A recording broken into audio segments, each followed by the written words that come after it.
Բարև ձեզ, այսօրվա վիդեոում կպատմեմ մի նոր շատ հետաքրքիր ու պետքական ֆունկցիայի մասին,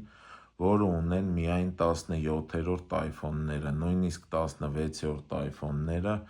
այս հնարավորությունը չունեն։ Ուրեմն ստեղ դիմացի այս կամերան ֆրոնտալ 18 մեգապիքսել է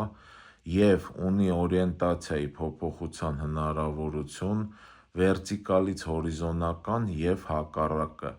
այսինքն էլ պետք չի փոխել հեռախոսի դիրքը։ Այս կնոպկայով մենք կարողանում ենք օրիենտացիան փոխել, այսենց։ Նայեք, հիմա հեռախոսը պահեմ հորիզոնական դիրքով, ստեղ նույնն է, այս կնոպկայով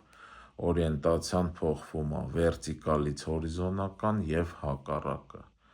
Այսքանը բաժանորդագրվեք YouTube-ի Արման Մանասարյան ալիքին և լայքեր դրեք։